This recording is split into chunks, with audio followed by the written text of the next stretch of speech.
हाल ही में अमित शाह जी द्वारा जो है कि अभिज्ञान ऐप का विमोचन किया गया है। दरअसल अभिज्ञान ऐप है क्या?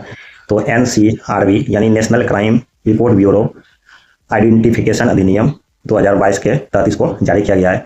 इसमें क्या होता है कि देश में वैसे लोग जो जिसके खिलाफ कभी भी जो है कि आपराधिक मामला दर्ज किया गया हो या फिर उन्होंने कोई अपराध किया हो या किसी प्रकार का उसके खिलाफ अगर केस दर्ज किया गया है तो उसका जानकारी जो है उस अभिज्ञान ऐप में है। तो इसका पता कैसे चलेगा?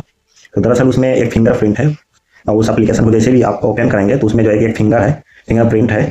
आप उस पर जो है फिंगर रखेंगे अपना, तो आपके खिलाफ अगर कोई भी आपराधिक मामला है या नहीं है तो उसमें अगर है तो पूरा जो है कि आपका डेटा उसमें जो है कि आपको सामने आ जाएगा। तो ये जो है कि पुलिस को पकड़ने में अपराधियों को पकड़ने में थोड़ा आसानी होगी और अच्छी बात है, होना भी चाहिए। और किसने लॉन्च किया है? अमित शाह जी ने, जिसके खिलाफ पूरे अपराधों का गुनाह छुपा हुआ है। यानी सबसे ज्यादा अगर कोई किसी ने अपराध किया है तो अमित शाह जी ने किया है।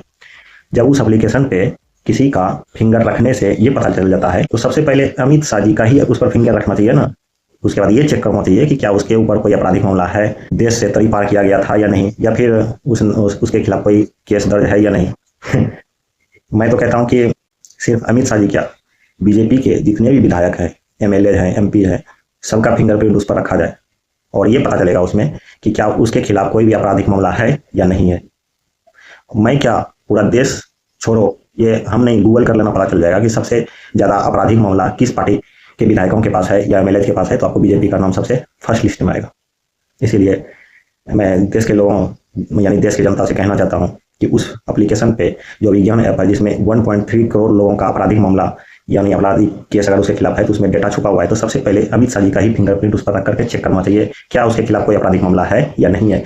और नहीं है तो उसमें क्यों नहीं है, जो कि सारा देश जानता है कि आपको बहुत सारा अपराध किया है और आपको देश से तरी पार किया गया था, तो आपका डेटा उसमें क्यों नहीं है? तभी तो लोग, जनता विश्वास करेगी, पुलिस आपके ऊपर भरोसा करेगी।